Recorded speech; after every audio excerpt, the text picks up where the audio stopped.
And we're live. Oh my gosh.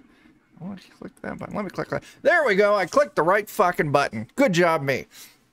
Hey everyone, welcome to the goddamn show. I'm Chuck. You're watching Defenders of Kobold, and we are here to play some Tiny Cthulhu. It's very small, very short, and it's full of giant otherworldly space horrors. It's going to be a lot of fun.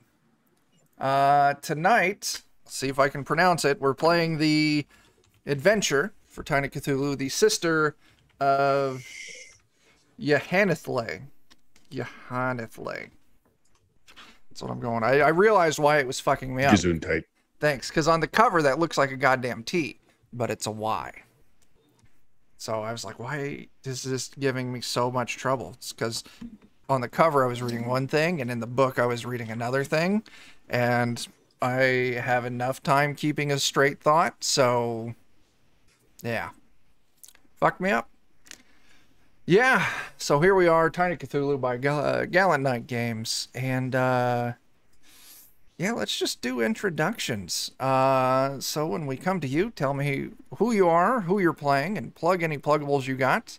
I think for tonight, since this is a little more serious of a game, we're going to skip the toast question. Ashley looks very confused by that. Just for that look, we're going to go ahead and ask Ashley the toast question. Which is actually, it's your turn, Ashley.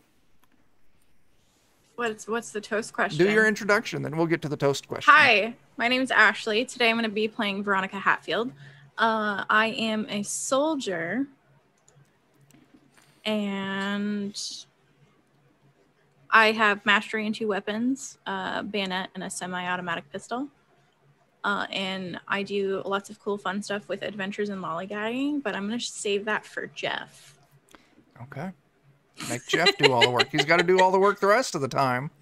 Throw it on him now. Classic Ashley. Uh-huh. You know, I'm lazy. I can admit it. So, okay, Ashley, the toast question. Let's imagine there's this great celestial slice of toast out there. And Veronica is a spread that goes on that toast. Spray can cheese. Okay, spray can cheese. Why? It's disgusting. Veronica is a hardy woman. I imagine her shelf life is exceedingly long. Unlike... yeah, go ahead. And it doesn't matter how gross canned cheese is. Because that's what Veronica's like. Because she gets just gross as she ages. I am impressed on how well you handled that question. Good job. I got you. You know? That's great. This is the stuff my brain's okay at. All right. Well, since Ashley insisted on the toast question, the rest of you can answer it if you want. It's not mandatory. But let's move on. Bert, Hey, I'm Bert. I'm playing Archie Goodwin tonight, the dilettante whose superpower is cash. That's a superpower I wish If I I were had. a spread on toast, it'd be caviar. Mm. Hey, where can people find you? You can find me and all my fine players on twitch.tv/Steam, Steal, Murder, or the podcast at BlueMagic, BLUMAGIK.com. There we go. Very cool. Moving on down the list, we have Jeff. Hi, I'm Jeff. Adventures in Lollygagging. I guess Gagger isn't the command there, There's Ashley. an S. There's an S on There's it. an S at the end. There's multiple gaggers and multiple gagging that happens. Adventures in Lollygagging, twitch.tv/Lollygaggers. We play games on Monday, Fridays, and Saturdays.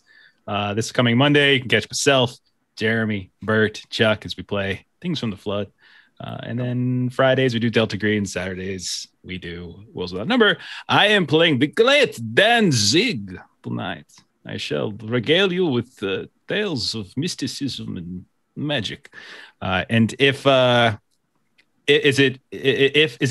was a toast spread, if Danzig was a toast spread, very clearly it would be borscht. I would spread borscht over a nice crostini. It would be very delicious. Fantastic. Wonderful. Hearty. Reminds you of the old country in Eastern Europe. There we go. Perfect answer. Swinging on over to the next side, up at the top, we have Jeremy. Hi, I'm Jeremy. If you like comic stuff, PLE, WD, Plutcast, why not? But more importantly, tonight I'm going to be playing Dr. Harold East. It's very simple. I'm a scientist, and I'm here to find out everything I can. And I would not waste my time as a condiment on toast. This is celestial toast. I would make myself a petri bed so that you can see how everything grows on celestial toast. Wow. I mean, as an idea. That's fantastic. I like it. Yeah. And, yeah, last but not least, Steven. Actually, is this your... Steven and I have played a lot together, but I don't know. Is this your first time on DOK? No, you ran 4th edition for me once. Oh, yeah. Where I kidnapped a little goblin, and it was a lot of fun. Yeah. It was honestly my favorite session in 4E. Nice. So, yeah, I'm Steven, and I will be playing Albert Pentaghast. I'm not a doctor. I don't know why that is there. My father was a doctor, so maybe it's a hereditary title. I could fix it. But I'm like a Ernest Hemingway type character, you know, very macho, always writing. Yeah. It's a literary doctorate. Oh, yeah, family sure. trade Why is not? physician. That's where I got the doctor from. And the toast question, is that about the character or is that about me? Generally the character, but I would also be curious what kind of spread Steven would be as well. So Albert would probably be, you know, he'd be a nice jam. You know, it's a step up above the butter, you know, a little bit more expensive, and it's just very delicious, and it just adds some flavor to your life. Steven, on the other hand, would probably not be a spread. He'd just be mold, because at first you don't want him there, but he'll grow on you. I respect that. Interesting. Yeah, that's a very interesting answer. That's very good. Honest. Honest. All right. Fantastic start. So, as we move into this, I want to tell you a little bit about one Dr. Jefferson Parks Boyer. Maybe it's Boyer. I don't know. Could be the French pronunciation. He is a professor at the Miskatonic University. He's renowned throughout the Ivy League colleges for the daring do of his adventures and his studies, and his willingness to engage firsthand in all manner of exploration, investigation, all in the name of the science and the greater knowledge. But he is a very eccentric fellow, and he specializes in underwater archaeology. Now, Dr. Jefferson, he is recognized across the greater New England area for his summertime trots across the globe. He heads to the farthest shores, the deepest depths. His outrageous behavior has really earned him a bit of a reputation against the rest of academia. He gets the job done, but a little reckless. Ethical lines might blur every now and then. It kind of comes across as a little bit of a crackpot from time to time. But he does earn the respect of some of his more gallivant students. There's no greater honor or joy than getting to go on one of his great treks across the globe, hunting down something bizarre and weird and lost to time. So this semester, though, he's opted to keep his studies a little more locally based. He has this theory that a long-lost civilization originating out of the Indias actually set foot, or tried to set foot, traveled to America thousands of years before Columbus. Some ancient civilization tried to settle on the shores. And his hopes is his studies have pointed to a shipwreck from this civilization off the Atlantic, or off the coastaways in the Atlantic. And he believes the name of this ship is the sister of the word, Yhanith'lei. So he has called out, he's invited people to come and witness this discovery firsthand. And that's where all of you come in. Whether you were invited through academia, through research, or whether you'd found out about it and you wanted to go for your own personal reasons, whether that's prestige, knowledge, glory, whatever the reasons. But anyway, you and several others, so you have opted to join this eccentric explorer aboard his latest excursion to uncover the unknown secrets of the sea. Yeah. You find yourselves on the docks, making your way to the designated meetup point. You don't know who's all going to be there, how big the crowd's going to be. You're just told to head to the docks, and he'll be waiting for you at the Tempest. And as you arrive, you see, looking around, there's the 5 of you. No one else showed up. But as you're approaching, you see the good doctor. Eccentric is a good way to describe his look. His suit, it's a strong attempt to look nice, but looking nice is not something he's used to. It's ill-fitting. Pieces don't match. His hair's in a mess. But he sees you all coming, and he gleefully runs over. Greetings, friends. I am Dr. Jefferson Parks Boyer, and I am so happy that you'll be joining me on this day. It'll be a great day for discovery.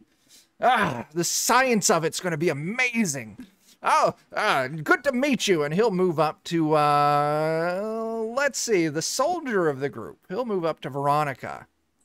Stick a hand out. Greetings.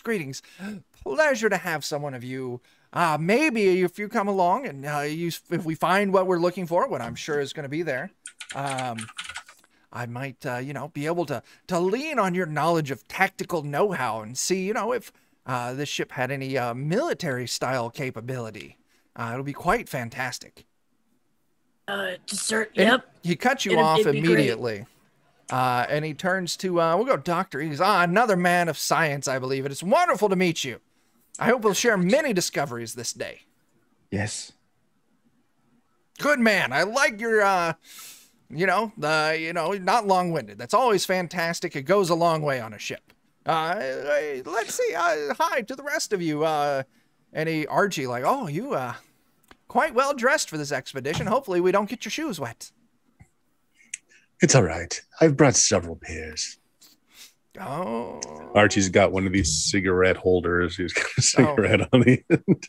Of course. And he is dressed to the nines. He's got like a suit on with a cravat. Nice. Kind of before you can almost finish your sentence, he immediately spins over to Albert. Greetings. I believe, aren't you the writer that's coming aboard this thing? This will be great. I hope you will be able to record our adventures. Indeed. Now, you do believe that we will be discovering something. I have a job with the Times. They promised me a front page article if we find anything interesting. This is better than one. I assure you the discoveries will be, it will change the history of America. It's going to be amazing. I'm jotting down notes of everything he says. To Danzig. Oh, you're a big fellow there, aren't you? Good to meet you. Good to meet you. What brings you aboard? I enjoy to look into the arcane mysteries of the universe. Perhaps you have found a doorway, and perhaps you are just mere charlatan. We shall see soon enough. I assure you, sir, I am no charlatan. I am an expert in my field. Oh, I actually need to go. I need to get back to checking my instruments and making sure the gear's in good order. Excuse me. And he runs off, just almost at a sprint as he turns around and leaps onto the boat. Well, the brochures did say we'd have private caverns at least. And you're Good day. Arcane mysteries? Are you serious about this? Yes. What reason are you here? Scientific research. This is only the arcane modern until we world. understand it. Yes. Use whatever nomenclature you prefer, but I will tell you this, that man we have just met is going to get all of us killed. Good day. And then I will throw my cape over my shoulder and follow him onto the boat. Now the Tempest itself is looks like maybe a retrofitted tugboat. Luxury it is not. Anyway, you make your way aboard, and you actually, besides the doctor who's working over what looks to be some kind of like pump or some mechanical piece on the stern, that's the front of the boat. You see two other people on board. One of them is very obviously the captain. He's standing in the small cabin. He's going over his sea chart, his maps. He's checking equipment. And the other one is I say young kid. He's 24-ish, mid-20s. Looks of a college student. He's got a scowl on his face. He doesn't seem real happy, and he keeps kind of glancing at all of you. Steven, thanks for those bits. We'll bank that health for when someone gets hurt, and then we can bust it out. So, but yeah, he's the student, you're guessing, walking around looking angry, kind of glaring at all of you when he thinks you're not looking. But as you make it onto the boat, the captain notices, and he steps out of the cabin, and he walks up to greet the lot of you. I'm Captain Williamson. Welcome aboard the Tempest. We'll be underway here in about a half hour. According to the good doctor, we should make it back before nightfall. Yes, Captain, what do you think about this venture that we're going upon? This adventure we're going upon? I think that... Adventure, yes, whatever adventure. I think the professor pays good money. So you don't find it likely that we'll find anything interesting? I don't care if you find anything. My pay's the same either way. Indeed, I see. A man who is clearly passionate about his work. Well, that's me, all right. Captain, if I might ask. Yeah. What is your usual use for your boat? Are you a hauler? Are you a passenger vessel? A fishing vessel? This is a tugboat. We, help larger vessels maneuver through, getting onto the river, through the bay. A tugboat? Yep. Is this thing even rated for oceanic voyages? We're not going out real far. I see. Just, perhaps we'll find something that needs tugging. Maybe. Yeah, we're just pretty much going out, just past the bay a ways, down the coast a bit. And why would the good doctor charter a tugboat of all vessels? It seems a little specialized. Well, our diesel motor that we got. It hooks up well to his equipment. What kind of equipment? A winch and an air pump. You already talked about, yes, very clearly, Mr. Pentaghast, that is your name. He aims to bring back with him whatever it is we're about to find.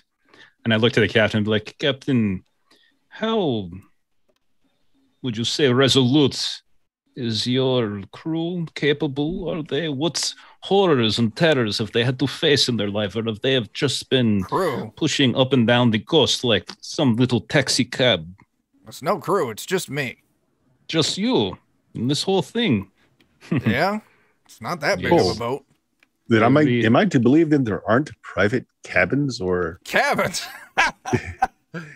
There's no or cabins. Waiters? No. Staff? No staff. It's just me. We got on below deck, we got a kitchen. We got a table. We got our engine room. And we got some hammocks strung up down there. Well, I must say my lawyer and publicist really oversold this expedition. Well, one must make do with what one has, though. That's the spirit. That's the spirit. The scrawny one wandering around. That's Gordon. He's the professor's grad student. He's a little shit. I don't much care for him. How weathered is this guy's face? Oh, it's cracked leather. I believe this one shall be useful to us. Resourceful, perhaps. I can see between the lines on his face that he has suffered much. That will be good for you, for what is going to come. Well, I will turn my cape and walk away again, dramatically. And I thought I had a flair for the melodrama. It's not melodrama. I say as I'm like 10 feet away, I can still hear you, Pentaghast. So, yeah. Oh, you heard the man. There's a college student on board. Obviously, he'll be killed first. Then we need which way to our hammocks, good man? A hatch is right over here, right in front of the cabin. Just head on down the stairs and you'll see him. Good fellow, good fellow. And I like put a $10 bill in this thing like I'm tipping him as I go by.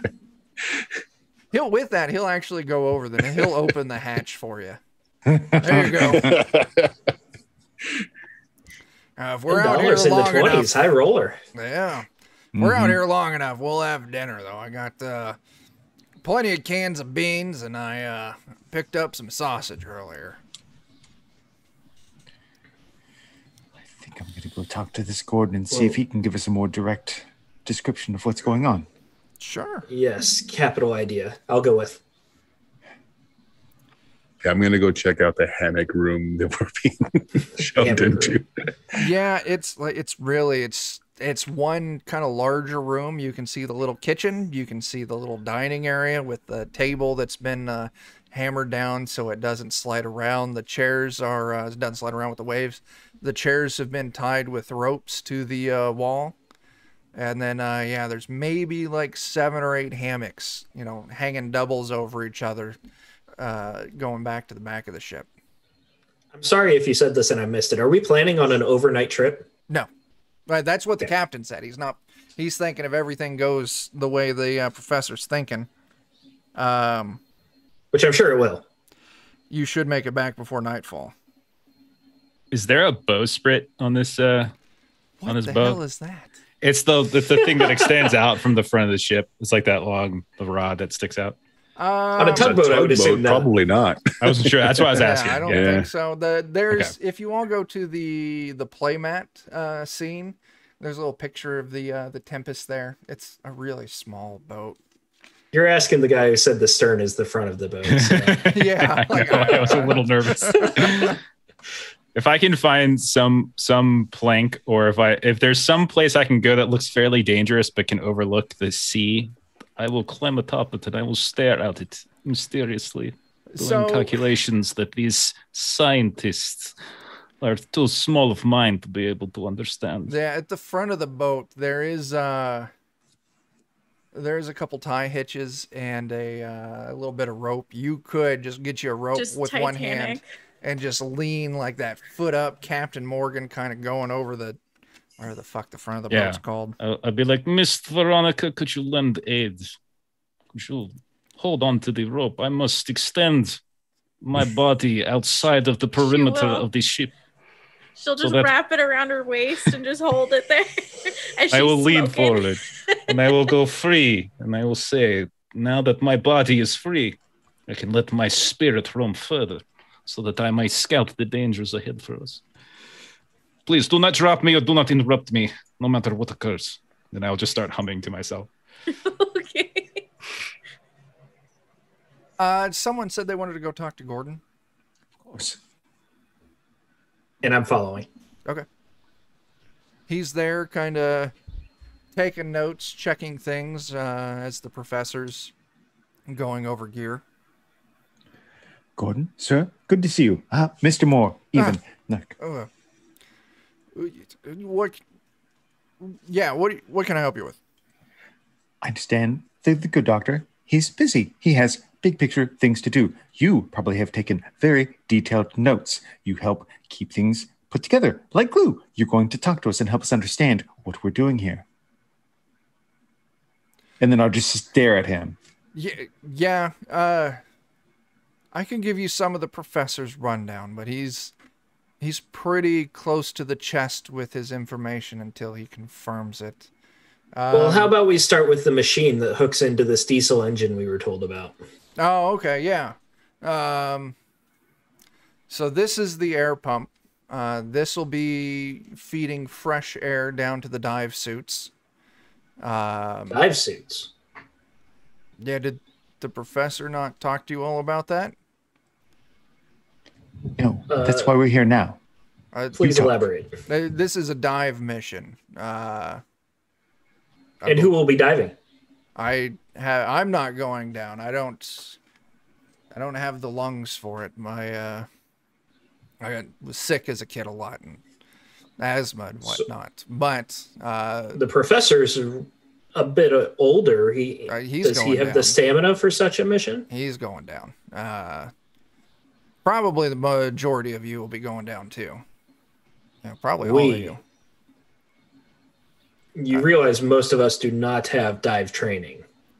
I think it's all right. The professor says this, the dive suits, and he points over to some crates alongside this equipment. He goes and he opens them up, and it's the old, think like full diving suits, the big bulky things with the giant bell helmets with the lead weights that go around the waist to sink you that you can release to rise up. He's like, yeah, it looks like, what is there? There's 1, 2, 3, 4, there's 5 suits. So, yeah. 5 suits. Ooh. But yeah, so no, anyway, so that's the air pump. That's the winch to lower you down and pull you up. And then this here, and he points to what looks like some radio equipment with a giant spool of wire on it. That's the telephone system that professor, an intercom system. Professor is wired up to each suit. That way everyone can communicate when they're down there, and then also you can communicate back up with the boat. Amazing. That is rather intriguing. He's wired each suit to be able to speak to the ship. And each suit to also talk to the suit. Just an open path of communication for everyone. That's your front page alone there, Mr. Pentaghast. Why does he expect us to be diving with him? It's about this point the professor notices the conversation. He comes on over. Because if you're going to witness a discovery of this proportion, you need to witness it in person, my friend. I could go down there and say I found whatever it is that I wanted to find. No one would be any the wiser. I need witnesses. Witnesses! To see it! To believe it! And then with all of Professor... Yeah. I agree with the sentiment, which is why I'm here, to document, to share with the world. I'm here to witness. Why don't you just bring it up to us? Well, I intend to bring any artifacts that I could find that aren't too large back up with me. But we're looking for a ship. An ancient... ship that belonged to a civilization that's been forgotten to history. What civilization is that? Well, it's originates out of the Indias. Let me see if I can make sure to tell you the right words. Please do not say Atlantis. No, that's Wednesday nights.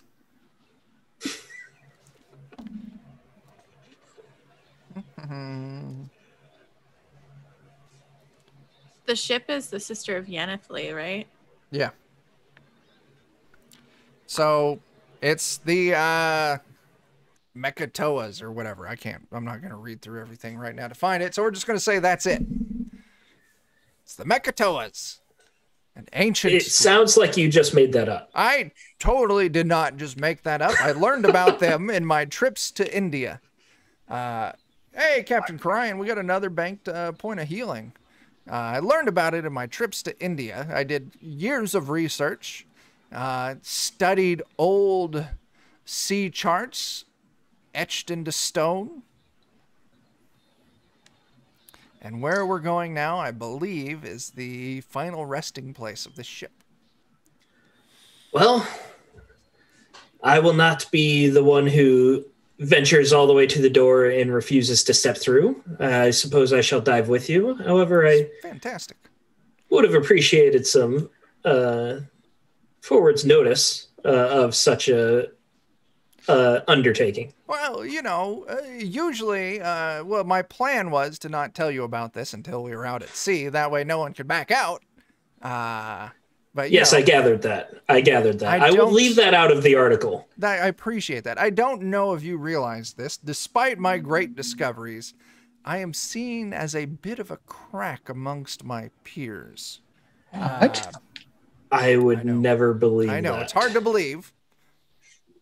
But the science.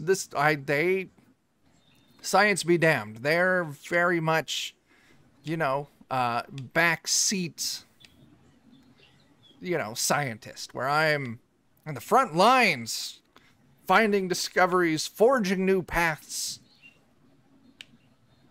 Yes. But anyway, when I put a letter out saying, hey, come aboard a small dinky ship, sail out to the Atlantic with me, get into experimental dive equipment, and jump to the bottom of the ocean, not many people take me up on that. You are right. I would have ignored it. I would have been here yesterday. Well, you, my friend, I believe with that enthusiasm, you and I might have a long friendship lying ahead of us. Maybe one of mutual discovery and collaboration. Excellent. Well, if it doesn't make a good story for the Times, it'll be a good story at the bar. Let's continue. What can we do? Well, for now, and actually the captain would come out like, oh, we're ready to set off if you are, Professor. Like, yes. I believe I'm good. We'll do a couple more rounds of tests on the journey. But we can set off now. Oh, Professor, one last thing. Yes. There won't be any more surprises, will there? No. No. Can I roll insight? Just give me a standard test. Standard test will be 2d6. Ooh. 5s are successes, so 5s and 6s are what you're wanting to see. You can actually see he thought about it for a minute or a moment. Like, did I tell them everything? Actually, yeah, I did. Okay, yeah, you feel good about that answer. Like, okay, yeah. He does not believe that he's going to surprise you with anything else. Cool. I'll keep taking notes on the entire preparation, whatever they do to get set up. Sure. So yeah, the ship sets out. I do want to point out one thing before we go. Yeah. Veronica, as you are holding and I am falling over the water, you will see the collar around my wonderful get-up will begin to unfurl. It would make very little sense to think his arms are right there, his legs are right there. What is unfurling? But a shadowy, snake-like figure will just unfurl and fall down and splash, maybe, into the water. You're not even certain. Then I will call back, Miss Veronica, you may pull me back up into the ship now. got it. And she just yanks you back up. Whoa, gentle, jizz. My goodness. You have the bedside manner of a bull. I like this. Upfront and brusque is where it's at, I have to say. There you go. My friend will keep us pointed in the right direction. And then I will throw my cape over my shoulder and walk away. So stylish. So, Chuck, I was hoping to run into the college students into a small ship as I was going to check out the bunks or the. Yeah. Do you want to do it before we set sail or while you're sailing? Because it's going to be a couple hours journey. Before. Okay. Yeah. Probably as the professor starts giving a speech, the rest of you kind of notice he's kind of giving the professor the stink eye a bit. He doesn't seem real happy. Eventually, he kind of slips away from the group. Maybe he heads below deck to check on a few things. And then you find yourself, Archie, Gordon's almost caught a little bit by surprise to see you down here. Like, I didn't know anyone was resting down here. My apologies. No apologies at all. Smoke? Offer him a cigarette. Sure. And he'll take a smoke. Yeah. And as I open my suitcase, it's basically one of these. It's got several suits. Yeah. And, nice clothing, but it's also got like a bar mixer. Gin? Mix myself a gin cocktail. Offer him one. My nerves are a little shot today. Maybe one of those would be good for me to keep me prepared to do what needs to be done on this expedition. Yeah, I'll take a drink. Thank you. Drop an olive and an onion in it. Hand it over. He'll sip on it. Maybe it kicks him a little harder than what he was used to. You can kind of get the feeling that he's kind of straight-laced, real rigid, maybe doesn't do a lot of day drinking. So So how does a outstanding college student such as yourself get hooked up with such a crackpot of a scientist? Well, scientist is obviously in quotations. I do need to stop you there. Dr. Jefferson is eccentric to say the least, but he has made several rather astounding discoveries. I was actually a student of his, and I've been a student of his for several years, and now that I'm in the grad program, he's taken me on to be provide more hands-on assistance, and I just wish he would actually share his discoveries with me. Pretty much all I get to do is go fetch him this, go fetch him that, watch this, watch that. So tell me, what makes you so focused in believing in the professor when he's had so many failures as of late? What makes this one different? I've done much of my own research off of the works that he has published, off of my own findings. He is on to something. He has... I don't quite know if it's going to be what he expects, but I feel confident that it is going to be something. And I'm just as curious as anyone else to actually find out what he's gotten us into this time. Oh, very good, very good. Apparently my publicist didn't lead me wrong in this. You see, this is something of a newsworthy venture to repair my tarnished reputation, they tell me. Another, pour off the rest of the thing into the glass. Before he can even object, you've got the drink in his hand, and he keeps sipping on it.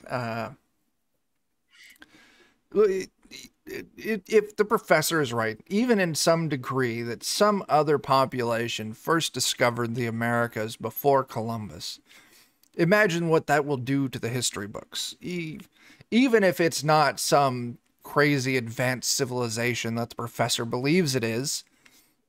Hell, even if I'm going to stop you right there, young man.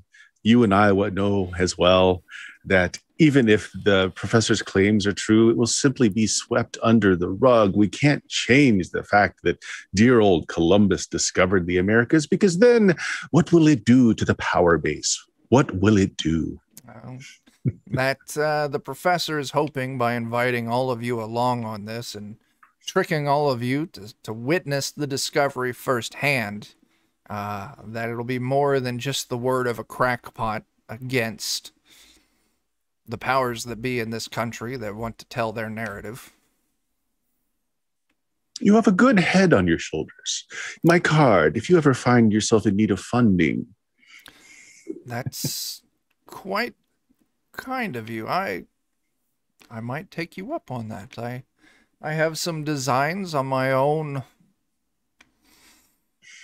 future endeavors that someone with your resources might be able to help with. So thank you. I do need to check on the professor, make sure he's... Oh, no problem. So no cocaine then. Later, perhaps. A bit early in the day. You're right. You're right. Okay. You're right. Okay. So he finishes off his cocktail and he chokes on it just a little bit, hands you back your glass, and heads back up above deck. So the ship sets sail. As you're moving out of the harbor, a thick mist rolls in. You travel for hours,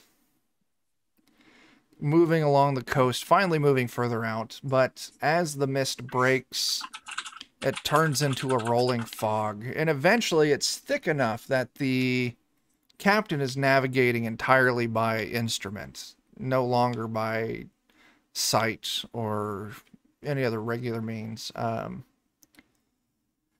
It's right around the time that the professor's like, oh, we're nearly there, nearly there. The rain starts up. You know, I just realized I got music to go along with this, but it's not playing. It says it's playing. Late Danzig will pull out the cane, do a small little flourish, flip it upside down, and has an umbrella and is continuing to stay dry.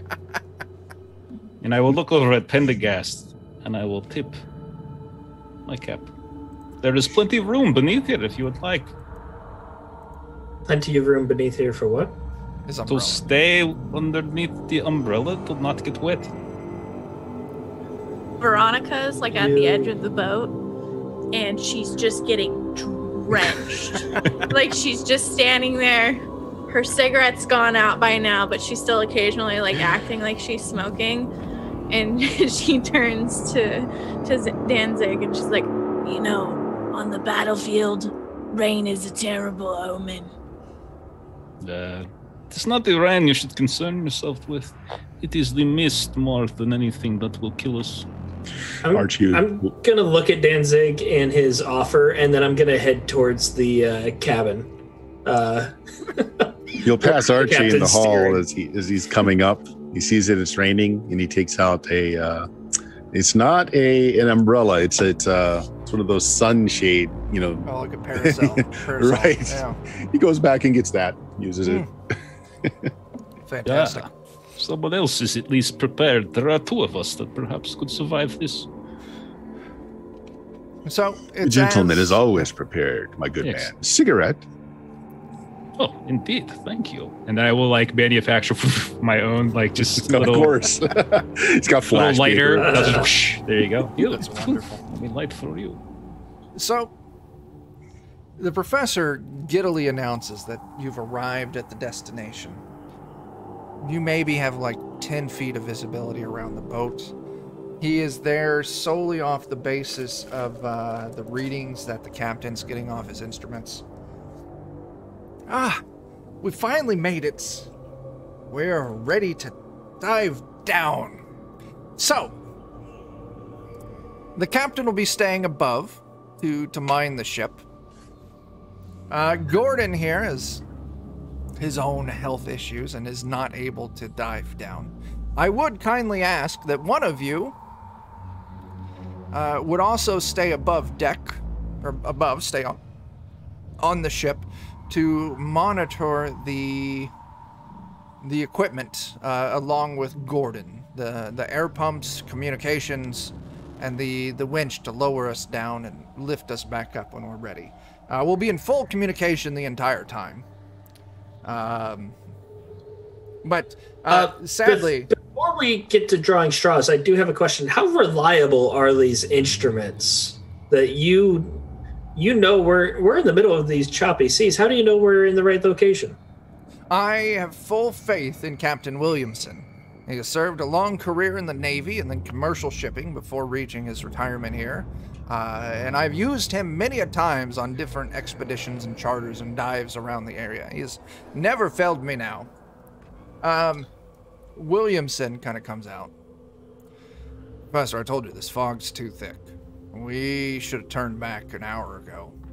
But despite that, we're in the right spot. I'll do a quick flourish and snap, and I want like the coil again. Like I want watch a shadow, like just a shadow come across the deck, like start to curl up my leg, and then take its position as like this flamboyant collar around my neck, and it kind of this little shadowy snake just whispers into my ear, and then just flops back down. Yes, I have confirmation. We have arrived. It's fantastic. Forgive me for not believing you. I'll prefer the accuracy of our instruments. Come now, Pentaghast. Where's your adventurous spirit? I, for one, am enjoying the prospect of putting on these, clang it, armored suits and enjoying the environment below us. Well, I do intend to be down there. However, one of us should remain above. Do we have any takers? Well, who amongst us might have technical skills in case something does go wrong that can be fixed up here? I really want to go down, but I suppose I am probably the most perceptive of you and the most educated of you. Bother. Education is overrated, dear. The professor is just like, Poppycock? Dear Dr. East, do not fret. Just because you can't come on this dive, I promise you I will take you on future dives. You will get your chance. You'll be doing us a great service by doing this. For science. Very good. Attaboy. Attaboy. Also, I do have a special request of you, Dr. East. Mm. He pulls out this journal, this raggedy old journal wrapped in twine. Pages are well-worn, dog-eared. This is my personal journal on all of my discoveries and information. I would kindly ask that you hold this for me and promise me to keep it safe. Of course. It's with this, Gordon. God damn it, Professor. I should be the one to keep that safe for you. I'm the one who's been helping you. Should be me who holds that for you.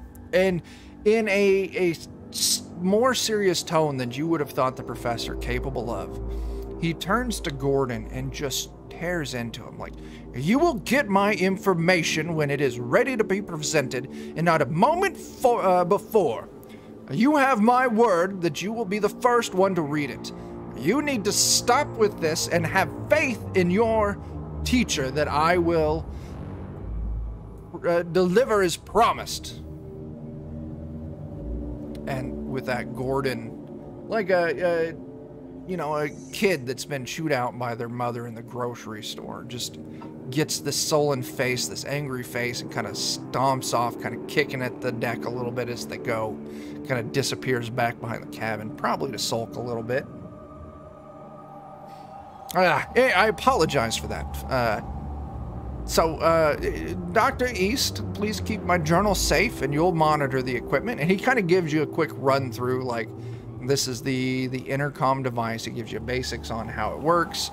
This is the air pump. He gives you some quick rundowns on how it works. If there's any issues, here's some quick things you can check to fix it.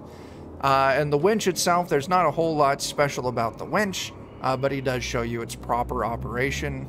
And he kind of goes over the call signs, like, when we're ready to come up, I'll very clearly state descent or Tempest Ascent. And that would be the unmistakable call sign to start lifting all of us up. Okay. Excellent. And I'll use my combination of both the perceptive and educated traits to try not to mess this up later. Fantastic. I would also like to go over to Dr. East and hand him the notes I've taken and ask him to, Doctor, would you please continue to take comprehensive notes? As I will be undersea, obviously, I will not be able to, and they'll be very important for my story later on. Of course, I thank you. Actually, that will make me feel much better about this. I rather enjoy taking notes. You probably would dictate much better than I would, but of course, yes. Well, anything of importance, I'll be sure to relay to you to take note of. And also, let me write down this name, address. All right. This is my assistant. Well, it's my father. Will you please send him my notes if anything should happen? He would appreciate the story. I accept this responsibility with great excitement. Yeah, I wouldn't want you to be too excited. This is a serious task I'm asking, but you accept it, and that's fine enough for me. And I'll go giddy up. I also would like to speak with Dr. East for a second. We just form a line. Exactly. Good doctor. If you're I going to won't be get you keeping, killed. if you're going to achieve that, and do not fear if you do, that is but an illusion. If you are going to keep your eyes open, I suggest you keep, and I will reach a hand out and tap you in the forehead, all of them open. And I'll like pat you like gently on the side of your face. Good. Now you can see in all of the dimensions. And I will throw my cape over and I'll go get in the whatever suit the hell I gotta get in now. Very quaint. You guys see Veronica's just waiting at the side of the boat, already in her suit, and she's holding her machete in one hand, just waiting, ready to go. Once I found out that we're going into gear to go underwater, I'm going to try and find a clever hiding place for my gun that I'm going to have to leave behind. Okay. Well, you're really the only one that went below deck.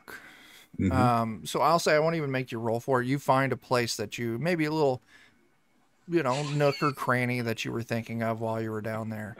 And you're able to tuck your gun away for safekeeping somewhere where it shouldn't come loose.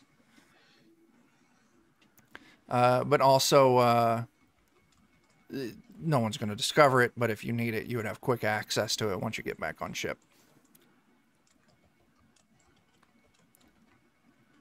So, anything anyone else wants to do before the expedition proper kicks off?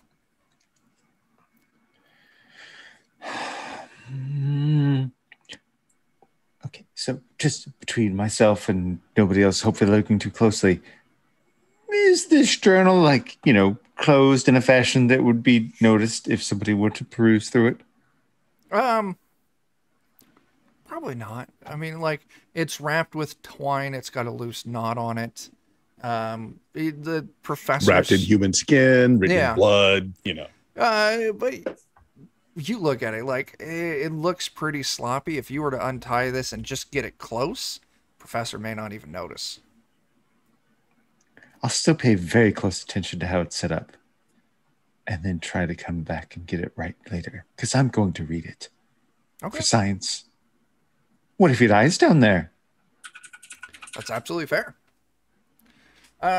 So yeah, those of you going down, you spend some time getting suited in these heavy suits. You've got this small porthole in the front of these Bell helmets where you can just see out. It's completely flat glass. So your vision's distorted just a little bit, but it's not terrible. He hooks you up. You're hooked up to the breathing, the oxygen tubes. So, there's this constant rush in of fresh air. And there's a little one-way valve off the top of it that will, as you breathe and exhale, it'll let some air out of it without, just completely choking you on your own CO2. You're connected onto the winch that will, once you jump in, it'll control your descent, because if not, you'll just be in complete free fall, and that way also none of you get too far off course. And then the communication line, and as soon as it's hooked up, you can hear the professor just communicating with all you. It's crackly, it's staticky, but you can make the words out. And then also Dr. East, through a speaker on this unit that he points out, you can hear them all talking. And then he does point out to you, this is the the microphone button, and this is the little microphone point. So hold this down and then just speak into it, and we'll all be able to hear you. I do want to let you all know that this is an open line between all of us. So no secrets for this trip, my friends. Oh, I think there are many secrets. Well, there always are, but at least anything you say will be easily heard. So please, keep any rude comments about your fellow passengers to a minimum, because there's no way to disguise it while we're down there. How choppy is the water? Despite the rain, the water is very still. There's hardly any wind coming through, so it's very, very calm waters. Makes me feel a bit more at ease. I definitely won't mention how the Great Danzig creeps me out. That's fair. You know, He does know that already. I've killed a man once, numerous times. The same one. Now Veronica's starting to creep me out.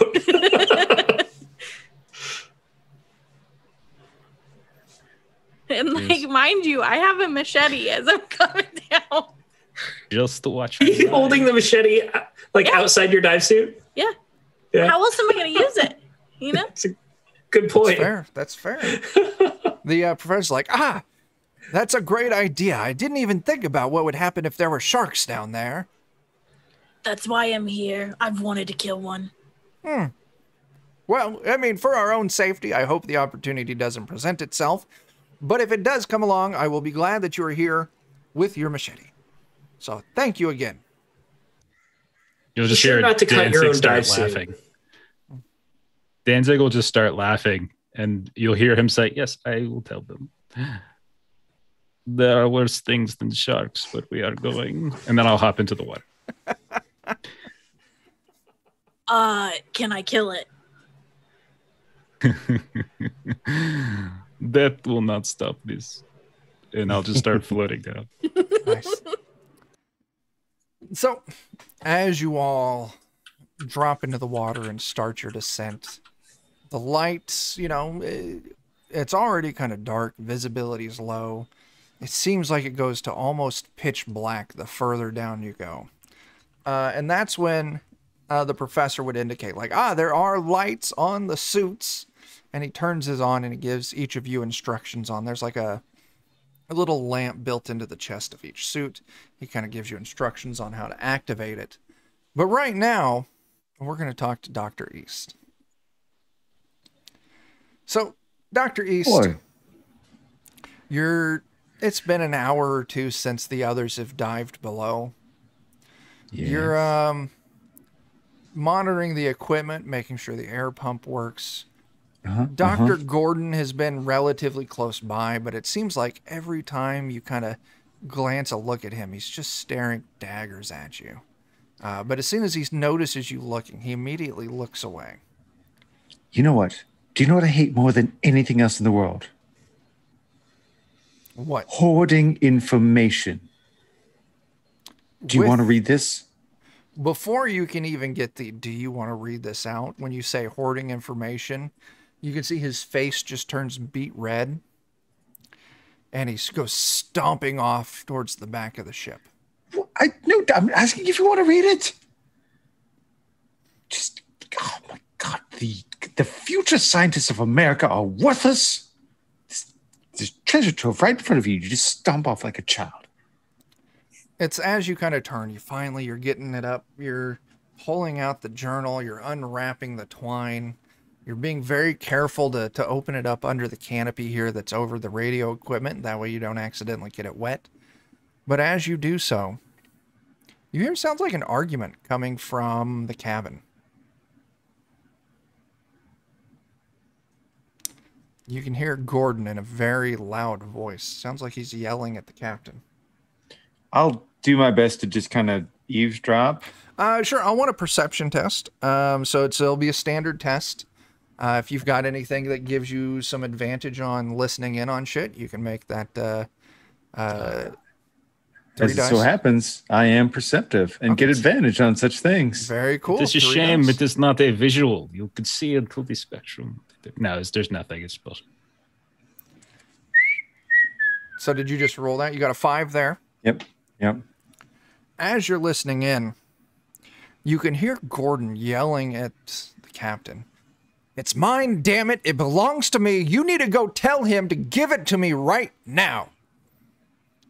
The captain's very much, this isn't any of my goddamn business. It's the captain's book. He can give it to whoever the hell he wants. I ain't going to do a damn thing about it. You're going to tell him to give it to me or else. Oh, hold on there, kid. No need to get riled up. Just put that away. Gordon! Oh, Gordon! I need your help with something. As the sound of a gunshot rings out. Fuck. You turn around at this, and you see the captain stumble out of the cabin. Bleeding. Blood dripping down his face as he kind of turns towards you, and you can see he's got a very clean hole punctured in the front of his forehead. As he then slumps over the rail of the ship, completely dead. Why? Gordon, I was going to let you read it too. Gordon steps out of the boat, out of the cabin, smoking gun in hand. He gives the captain a kick in the ass, and his body goes rolling over the deck into the water. He levels the gun at you. Did you want this? I thought we would read it together, but if you really wanted, you could have just asked. He walks up and he snatches the book out of your hand. Sit down. Of course. I don't know, just kind of sit back and wait for a moment where it looks like he starts, because it's probably gonna be hard for him to open the book and flip the pages and still really, actively hold on to the gun appropriately. Also, hang on a second. Seeing a captain get his brains blown out, you need to give me a corruption test. Yeah, of course. So it'll be that's different from a save, isn't it?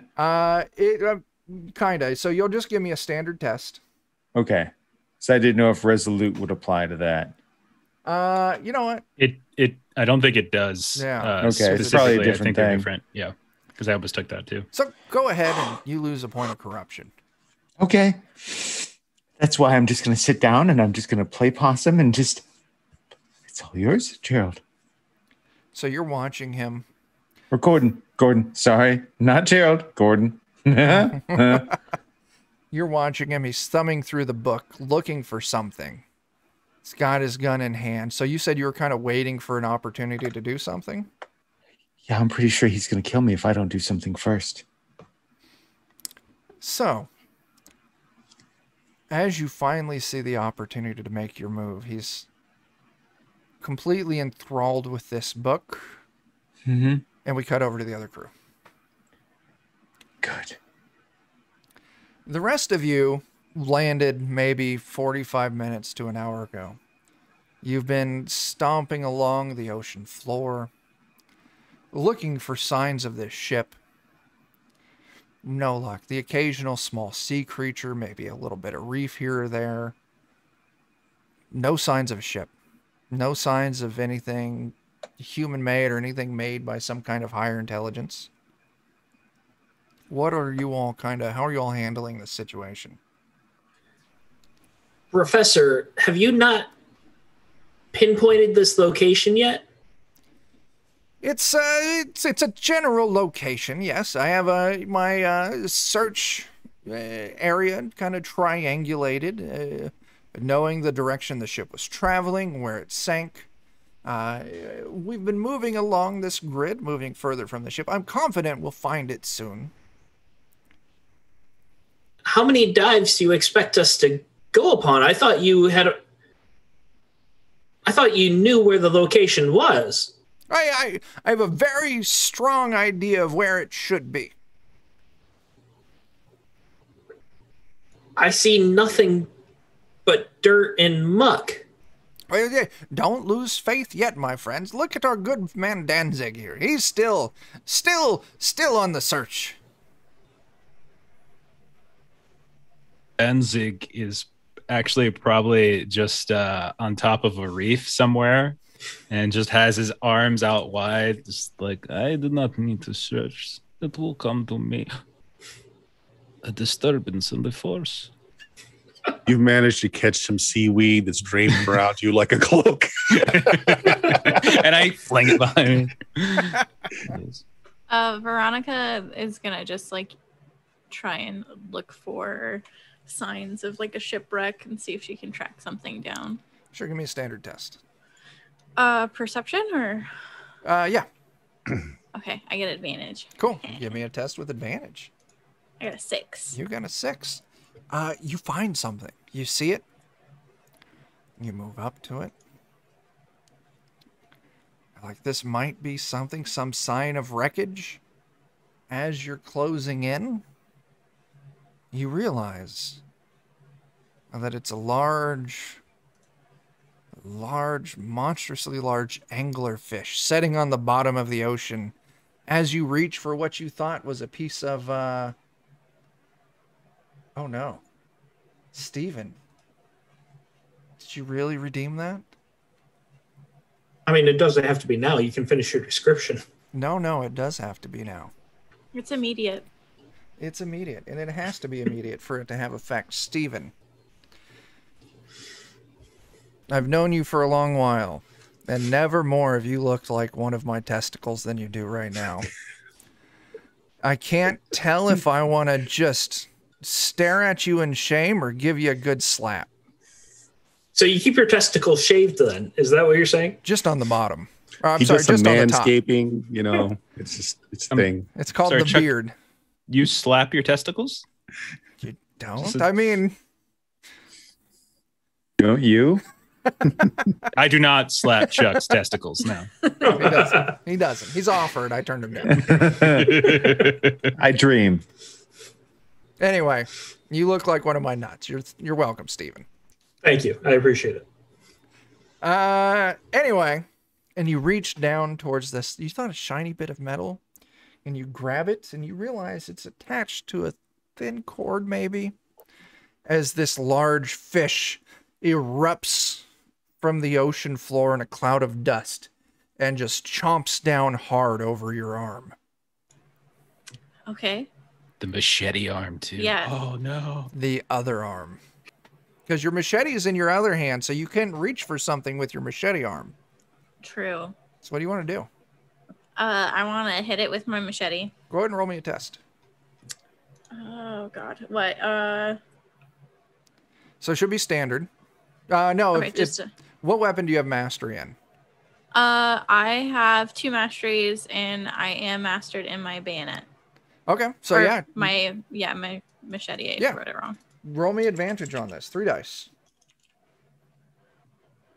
D6. 3d6. Yeah. Okay.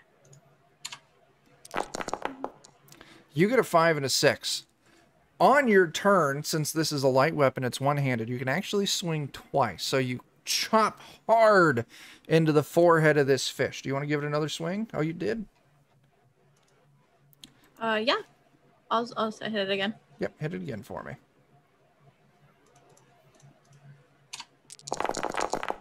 That's another 5. 5. You reel back and you swing again.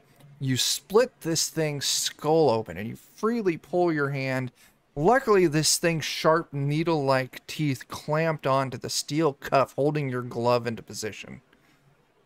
So it didn't rupture your suit. So now you're floating in this cloud of dust and blood. Dead fish is close to you. Fish is maybe 50, 60 pounds, you're guessing. It's a biggin. I'm gonna use my machete to like cut off the like glowy angler part. Yeah. And then I'm gonna walk back to the group out of this cloud of blood and gore and just like ink. And I'm gonna present it to Danzig. Like I said, I don't have to search for anything. It will come to me. Thank you, my dear. And she just grunts. Yeah. And then I'll take the little, like the lip part. I'll just fling it over my shoulder. So it's just. So maybe another 20, 30 minutes go by. And a sound of frustration comes from the professor. Well, we should have found it by now. Let's go ahead and ascend. As he calls out the code words, Tempest Ascend. But nothing happens. But it's as you're all talking. Let's see, we're going to go with Archie here. You're kind of looking over the professor's shoulder off into the gloom. And you see something reflective. And you realize that the fine cloud of silt that your underwater exploration, it parts. And for the first time, you see something truly remarkable. As if half lit by starlight, unfiltered by sea and stars, you see what seems to be a great city, half risen off the seabed. Hellenic architecture, twisted and impossible in its geometry, seems to have sprung forward from a place beyond the scope of time. Time itself seems to be unable to touch the strange columns that stand like a predator's maw, white and pure as if invigorated by the abrasive salt of the sea. You see between them a great spiraling door of impossibly perfect symmetry, waiting to be opened. The sister of Yhanith'lei. It's no ship. It is a city unto itself. And this is the last and first monolith. And it was crafted by no human hand. Through the porthole of your dive helmet, you signal, you point to it, just in excitement. Professor turns around in excitement. He motions all of you towards the strange building, calling out cries of excitement and vindication. Seems extremely excited to discover whatever this is. I'm going to hop us over to this.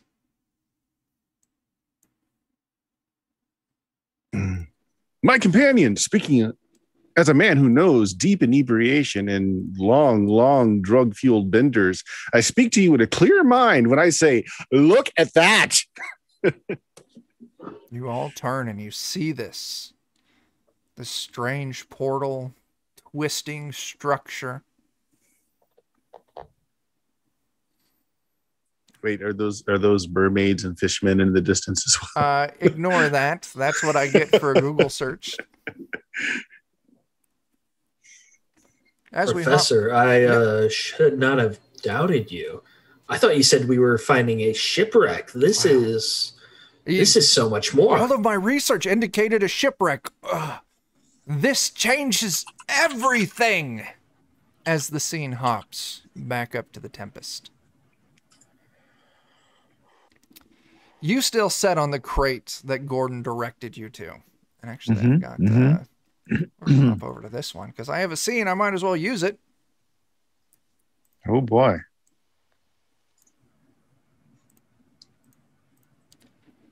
He has gotten out chalks and salts, and he started drawing strange sigils all over the deck of the ship.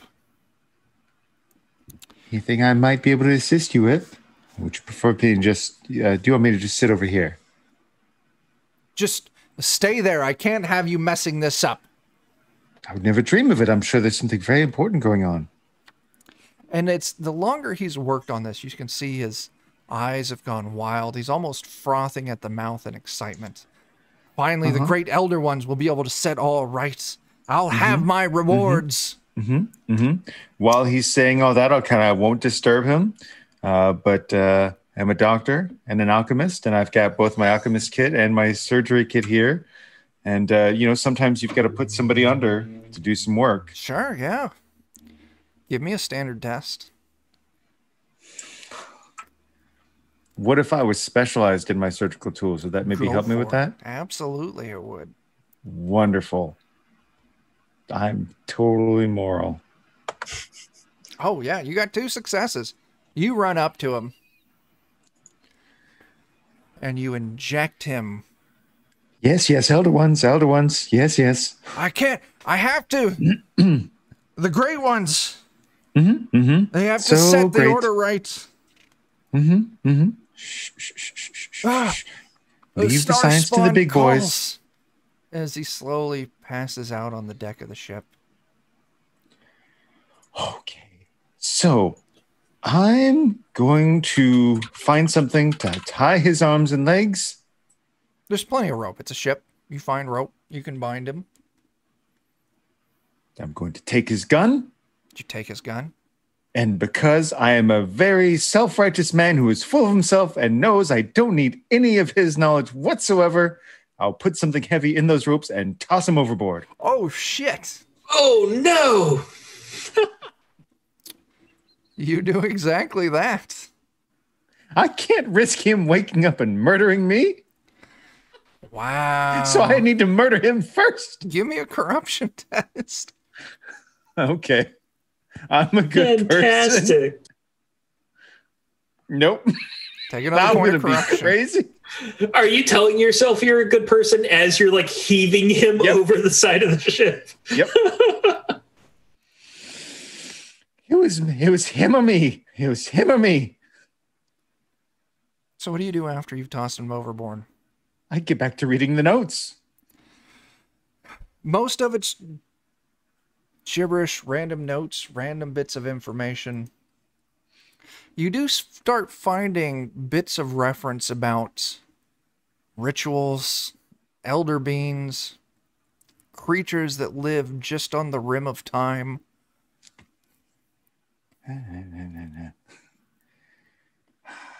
It's about at this time.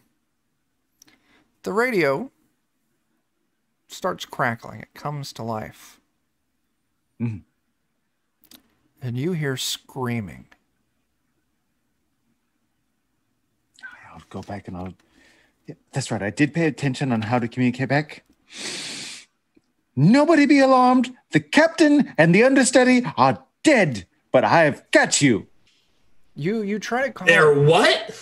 Well, those of you down below, you don't ever get anything from them. Oh, my bad. That's okay. Jeremy, Dr. East, just screaming, deathly screaming from the radio. Yes. Well, good. It's just me then. As we cut Okay. back to the seafloor, Dr. Jefferson, is that his name? Anyway, the professor is eagerly making his path towards the bed. He waves over to you. A little bit of crackle on the radio, but nothing really comes through. Come now, come now.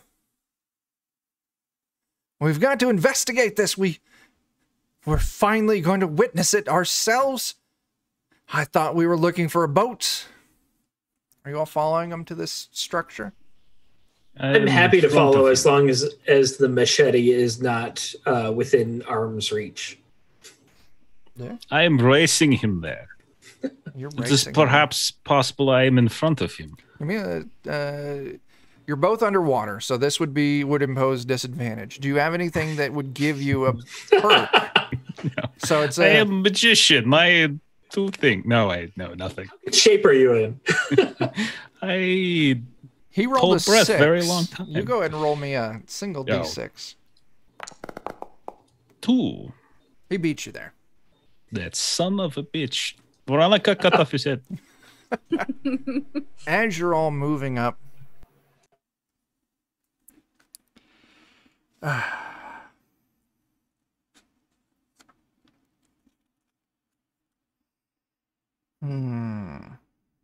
you start noticing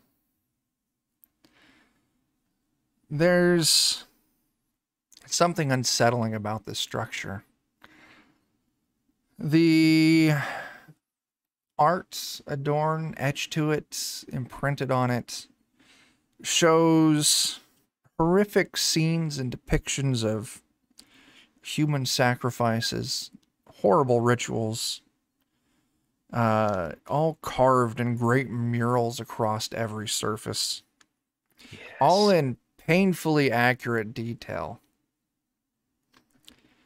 Seeing this, it doesn't settle well as a dark and foreboding feeling kind of sets over all of you. Why don't you all go ahead and roll me a corruption test? As you kind of take What do we do for corruption? Just 2d6? 2d6. Now, if you have resolute, do you get the bonus for this kind of test? No. No, actually you don't, because I remember they stated that.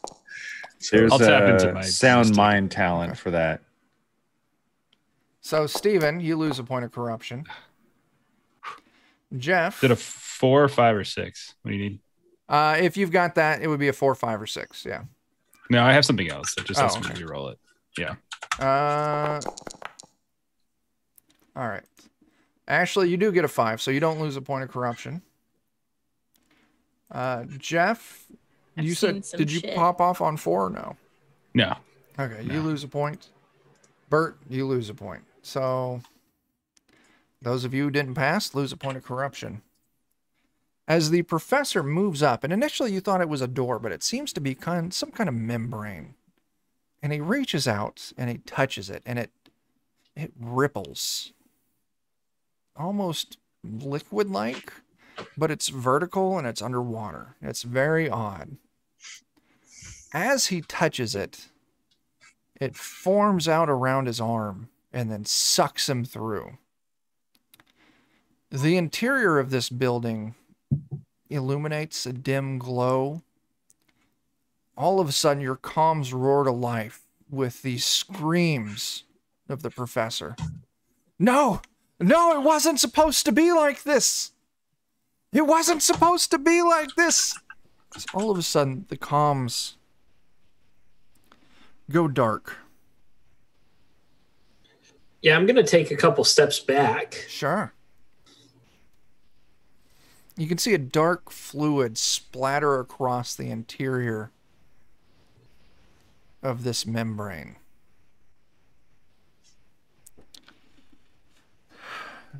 Let's see. So we cannot hear each other anymore. The comms at this point have completely broken off. You can no longer hear each other. All that's coming over are just the screams of the professor. And our lights aren't working either? Your lights are still working. Okay. So. He's still screaming. That means he's alive. That's a good thing, right? The membrane, you can see a seal splits down the middle of it. Actually, here, let me read this to you so I don't fuck these words up. As the last echoes of the professor echo off the hard, they could use some little editing here, hard metal helmet of your dive suit, you see an utterly impossible sight before you. The strange membrane you previously believed some kind of door in this monolith splits open like a giant eye, whose lid is peeling back to gaze upon some insignificant thing that has somehow disturbed its slumber. The membrane ripples as it slithers open. My headphone fell out. And stepping through the opening, you see something beyond any human comprehension. A great corpulent beast, if it is indeed a creature at all, is spewed forth and undulates towards you as it takes on a vaguely humanoid form. Its putrid green flesh ripples and shifts as its mass of pseudopods spew forth from some close proximity to its head. And it continues to condense until it almost seems to walk. No longer, no shamble. Oh, I get what they're trying to say. It seems to walk, shambling towards you. It defies all laws of reality, moving through the water as if it were no consequence. It reaches out with a taloned hand, and then its incomplete head takes shape into something resembling an octopus with great yellow eyes. With its second step, oozing skin slips away from its back and forms great bat-like wings. The strange appendages covering its face writhe on their own accord, seeming to join the other larger limbs as they reach for you from the distance. With each step, it grows in size. At first, it appeared to be as large as a man, now pushes the very concept of the dimension, doubling in mass with each stride. First 6, and 12, 24. Soon it'll be upon you. And actually, let me show you a picture. Please don't. I'm going to.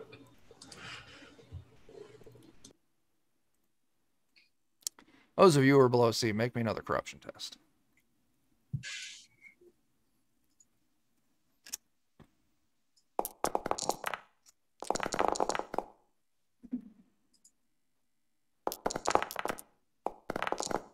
Five and a 6 or a pass.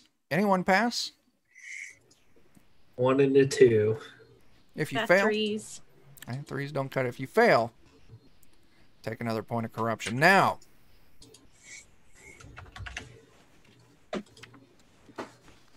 we'll continue on with the undersea people. It's moving towards you. We're going to go into a good old-fashioned skill challenge. I need, we're going to say 5 successes. If you get 5 successes, you escape. If it gets 5 successes, you all die.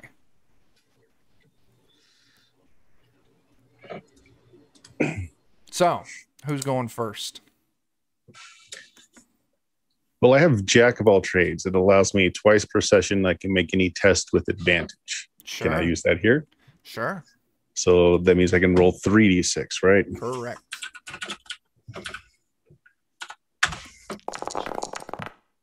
Yeah, that's a pass. So you turn, I'm guessing you're just fleeing.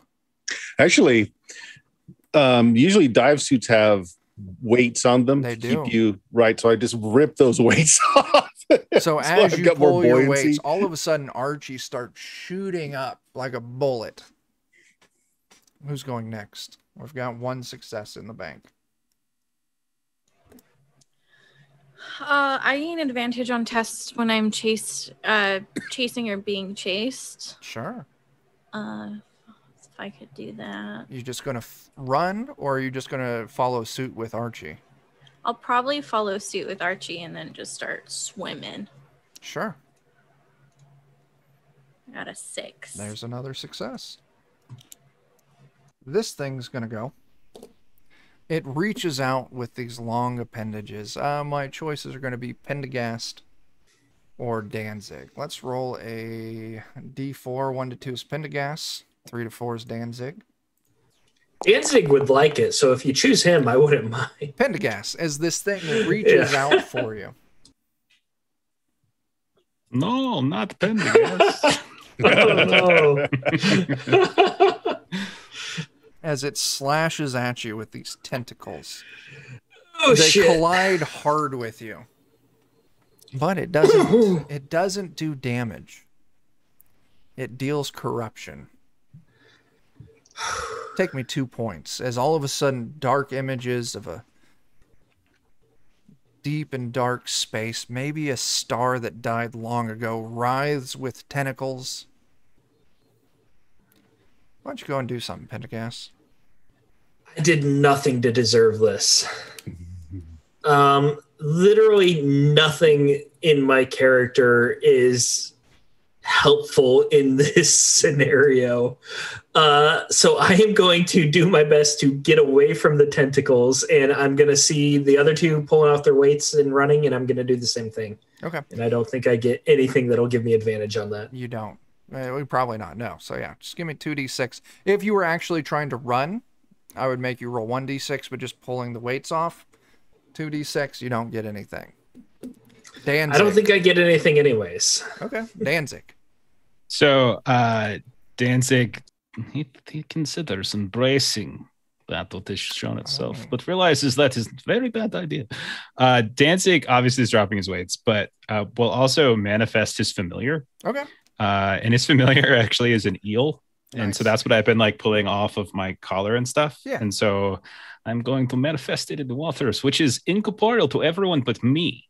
Oh, And so I want to grab onto it so it would give me a boost as we go upwards to the sure. surface. Give me a test with advantage on that. Excellent. Thank you very much. You're a very attractive man with beautiful balls worth slapping. I agree entirely. Oh man, I haven't rolled anything I haven't rolled above a 5 yet today. It's crazy. Oh, I man. haven't. So this creature looks up and sees Archie and Veronica darting up. And it's going to reach out.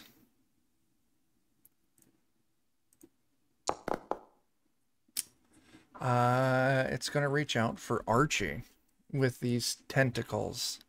And it's going to try and wrap its noodly appendage around your ankle and pull you back down. And it does so. It grabs you and starts lowering you back into the water. We're tied 2-2. Who's going next?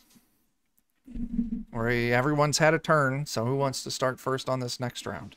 Guys, I got nothing on this. I'm a writer. I'll go. Yeah. again. Sure. So Chuck, I'm just going to disengage the boot. Oh, The that's tentacles risky. wrapped around, Okay. Give me... which would also cause my air to shoot out down that It way as would. well, I'm thinking. But that might give me a boost. Yes, it would. Yes, it So would. I'm going to use, okay, so can I roll with advantage? Sure. We have any physics majors in the chat to tell us how this would work? We're all gonna die from the bends anyway. Oh, One more. one more. So yeah, you slap down at the latch holding the boot on. As you can feel the crushing ice cold water just crush itself around your foot. I want to make you take a point of damage for this. Sure. But in fact, it does. Starts propelling you even faster. As essentially you got a jet powered fucking foothole that's pushing you further up. 3-2. Who's going next? So these suits, how long did it take us to get in them? It took you probably each like 10 to 15 minutes to get fully locked in. Being a professional stage magician, Oh, would you say that escape artistry is something that I might, yes. Yeah. And holding my breath for ridiculously long amounts of time, this seems something that the Sure. great Danzig. I am not the below average Danzig. I am the great Danzig. Mhm. So I want to try and like slither out of my suit and just let it fall. Hopefully it just gets distracted by an empty suit, even if it means my death. I have died before. So we're Test gonna with roll. advantage. Awesome. See if I could roll a 5 or higher for once. That's a 6. Oh, you got a Yay. 6. Yay. 4-2. As you somehow appear like almost next to your suit, as all of a sudden your suit's just inflating, it's flowing, blowing bubbles everywhere. You're going to take a point of damage from the pressure and the cold. Certainly. I And still have my cape on though, and I come You do. out. It looks Yes. glorious. But I'm going to tell you, I am going to start making you give me saves every so there's often. no way. Yeah, it's fine. This thing is going to go. I'm just going to roll it to see who I go after. I'm not going to go after Archie because Archie did it good too. It's going to be between Veronica and Albert. You bastard. 1-2 is Veronica. 3-4 is Albert.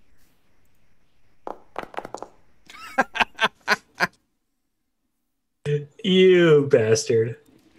As it reaches above you and it grabs the cords hanging down, connecting you to the ship.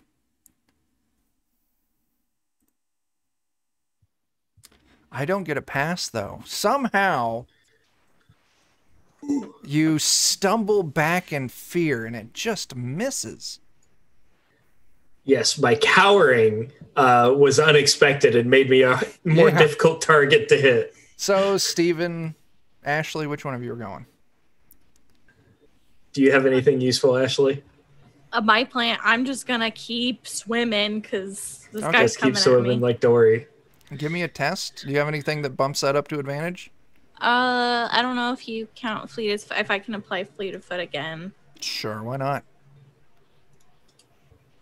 Oh no, no pass. So no, Steven. I got nothing, so it's a standard roll here. I'm gonna start pulling on my oxygen hose and just trying to get to the surface as quickly as possible. Sure thing. Standard check. Oh, that's a critical fail, man. Yeah, it is. You grab your oxygen cord or hose and you accidentally disconnect it from your suit. Shit. Aren't you? I'm going to remember that. I'm going to frantically try to reconnect it, but I don't think I'll be able to.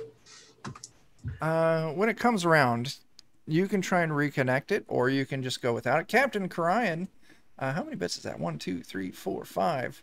That is a reroll. Do you want to give that reroll to Steven? That's right, Steven. I could use a reroll. Do you want to use that reroll to see if you don't? If he'll give it to me, sure, yeah. Watch me get another critical failure. Not a critical failure. You don't disconnect your oxygen. But still a failure. Slightly better.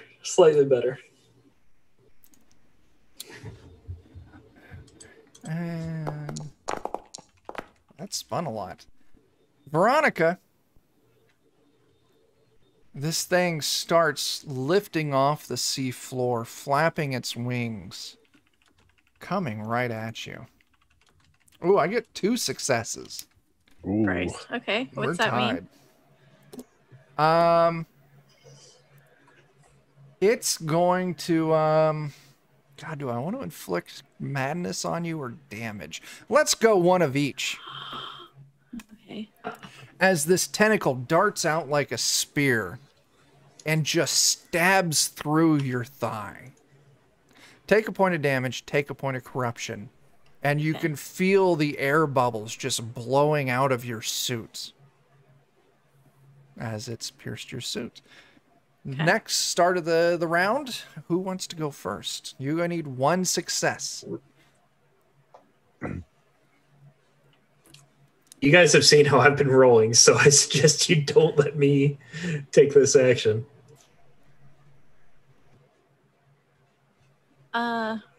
God. I want to use my tracker skill and track the boat. Okay. Or specifically Jeremy on the boat, because I can track a person or animal in the wilderness. Sure. Give me a test with that tracker skill. There are a couple of bodies floating down that might help you get a trajectory. Maybe. I still failed. Veronica gets a little disoriented and starts kind of angling off at a not right direction. Apparently, I can locate true north without testing, but apparently, like, maybe the boat's like more east or west. Yeah, it's and a little more easterly. By. Yeah. Who's taking the next go? I'll take it. I'll pop my second twice per session. Sure. Get it. And so I've got the 1 jet stream going pretty good, and that seems to be working. So, to get that extra bit of oomph, I just slap off the other boot. So we got twin turbo going. Absolutely.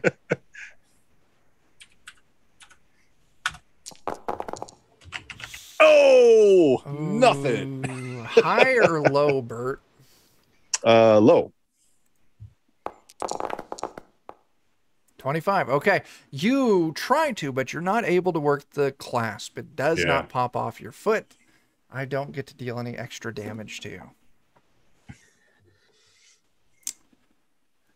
All right. I'm charismatic. Yes. I can get what I want without even asking. Can I ask Cthulhu not to kill me? I'm making you roll a test for it, but I'll allow it because you've got the trait. I get advantage, right? I gain advantage when attempting to take advantage. Right. Oh God, please God, don't let me die. Oh God. 2 successes. There it is. You distract. Holy shit. Fucking Christ. Cthulhu likes bleeding. I am a convert. I am no longer a Jew. I am a Cthulhuist? That is, we got 2 rerolls banked, and everyone gets to recover 1 point of health. And I'll tell you what, I'll be nice. You can choose whether you want that 1 point recovered to be corruption or health. This is for all 5 of you. I'll take the corruption. Corruption. Thanks. Thank you so much. That's fantastic, Ryan. Thank you very much. As somehow Albert catches this creature off guard by praying to it, and it stops for a second with these deep green sickly eyes staring. But you all do have a common tether on this oxygen line that feeds all of you. And it's with that, as Archie and Veronica are rising up.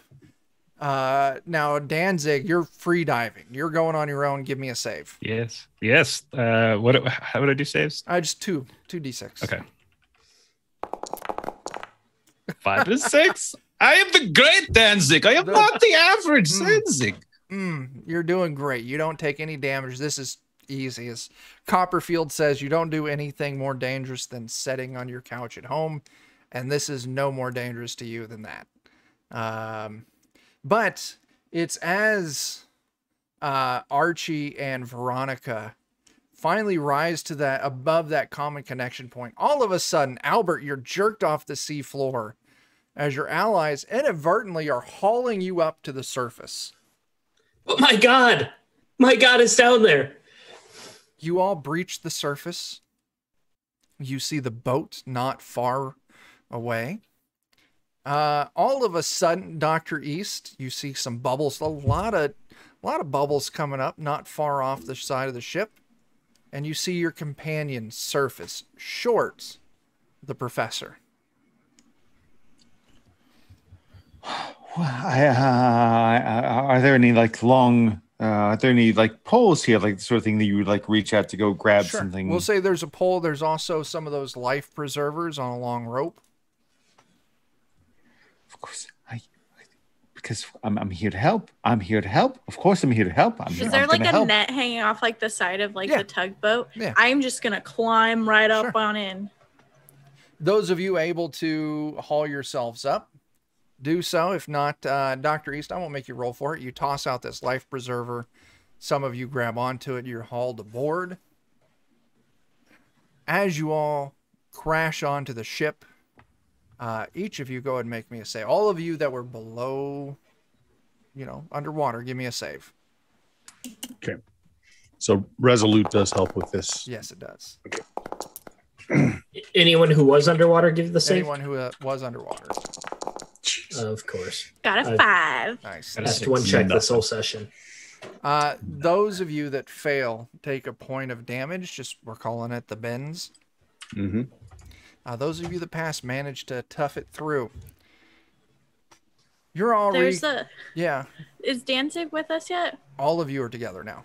I am here, of course. I like to imagine you were just waiting at the front of the boat where the rope was, and I just pull you up.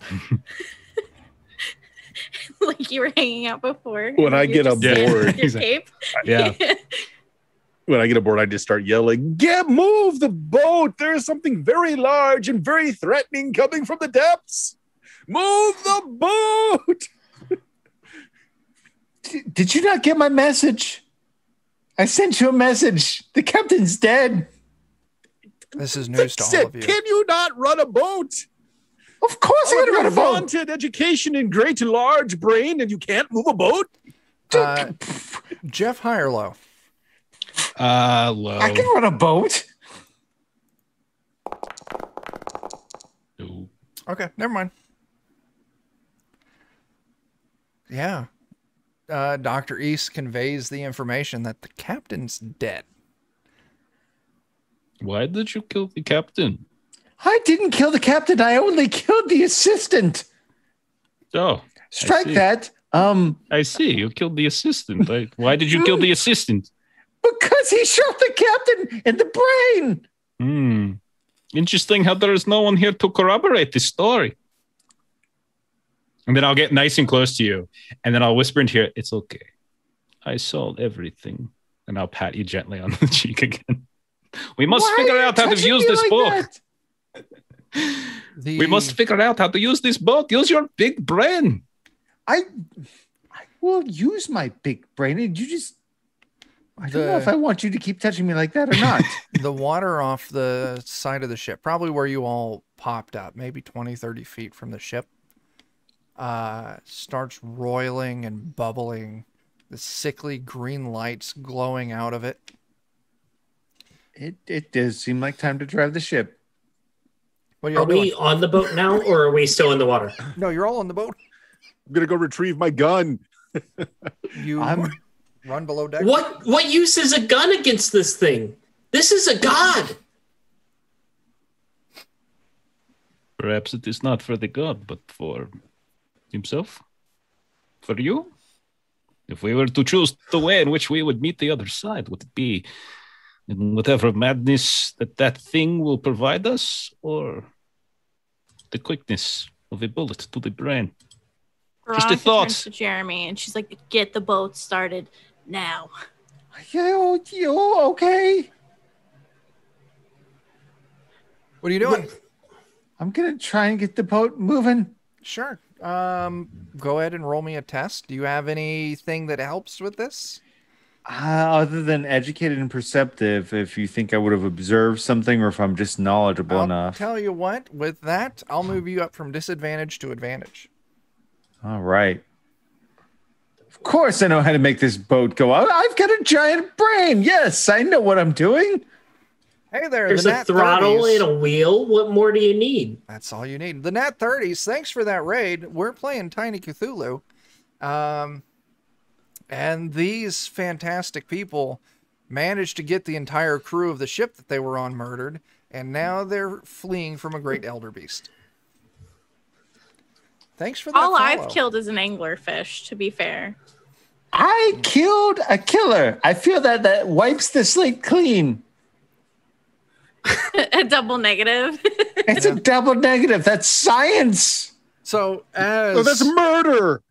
Dr. Science. East, Dr. East, as you're arguing about this, you're running into the cabin, fiddling with knobs and controls, and you manage to start the engines to the boat. As you start turning the boat around, the creature emerges from the water.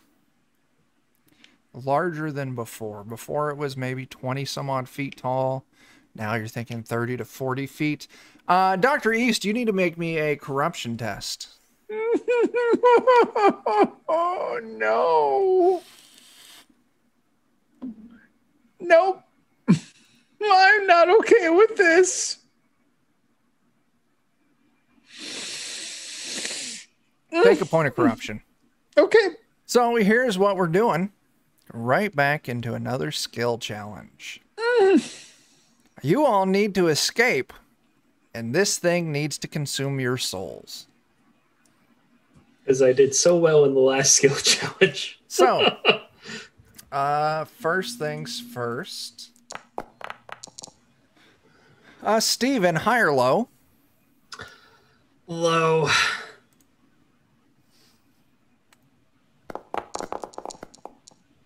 It's low. You all get to start out. Steven, you can make the first test, or you can assign it to someone else. Hey there, almost critical 19. Thanks for that follow. That's fantastic. Same for you, Wesselhausen. It's fantastic. We do good things here. We've got great people here. Glad you followed. What if this may be not a thing? What if I offer myself as a sacrifice to the great elder god to save the others? Give me a test. Could I jump? I want to test with advantage. All right, I've got my suit off at this point, and I'm standing on the bow of this boat, ready to launch in and give myself. Test with advantage. Oh, critical success. Wow. 3 successes. Wow. What's that do for me, buddy? Wow. Well, first off, the 5 successes you needed, you'd managed to rack up 3 right off the bat. Second off, I'm actually going to subtract 1 success from this creature. It now needs 6 versus the 5 that you needed. As a tentacle writhes out of the water, wraps around Albert Pentaghast, and pulls him off the boat as he sinks into the depths. I promised to tell your assistant / father how brave you were. I suddenly remember my Kafka as I say, now the sirens have a still more fatal weapon than their song, namely their silence. And Yeah, I fall into the depths. Archie's going to shoot him in the head before he goes under. Oh, you bastard. Archie, make me a shot with that gun. So I'm going to take the focus action and then fire. So firing once. That gives you advantage? No, it means that a 3, 4, 5, or 6. Oh, okay, cool. Yeah.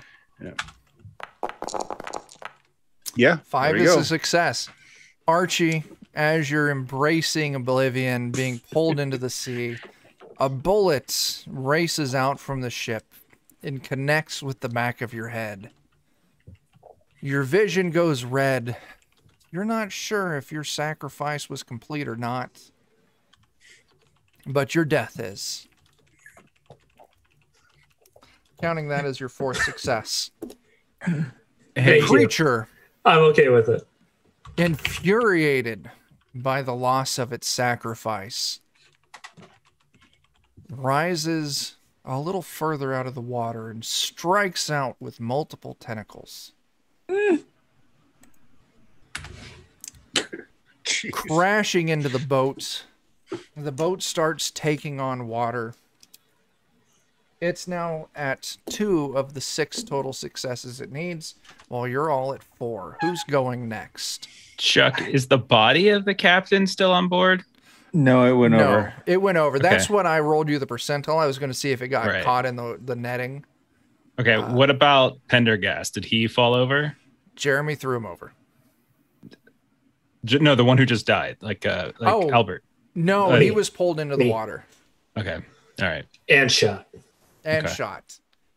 I was trying to help you out with your ritual, but it just didn't pan out. Do you have an idea? I've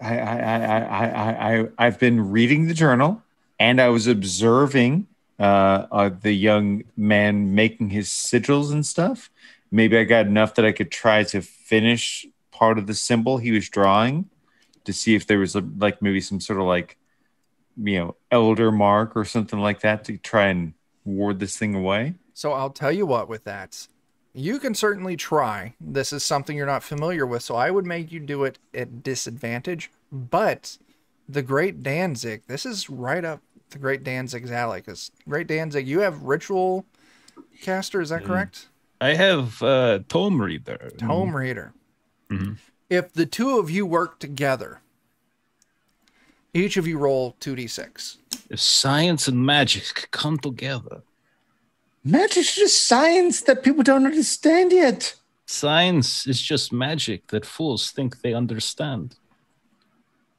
Just shut up. Please don't fail the roll like I did. Just 1d6 or 2? Each of you do 2d6. Usually, in this situation, Jeff, you would get 2. Jeremy would get 1. As we have seen, magic wins the day over science. Jeremy, you don't succeed, but luckily Jeff knocks it out of the park, giving you 6 of the total required 5. You managed to stay ahead of this just long enough for Danzig and Dr. East to complete this warding ritual. And as this great creature's coming after you, the sigils on the ship that you've painted there start glowing this deep crimson color. All of a sudden, the water underneath this creature starts glowing a matching crimson color. As it's pulled under the water, you see it's fighting, struggling to stay above the surface, but eventually it's dragged below the depths, and you're all able to safely make it back to port, surviving the encounter. So when you make it back... Wait, we're all able to? Not you. You're dead. Yeah, you did. Could we have tried a skill check to see if we can grab his body before like Cthulhu does his thing? I'll let you do it with disadvantage. It won't help me because I'm dead. You don't know What You do not understand. Would it maybe be like a reflex save? I'll tell you what.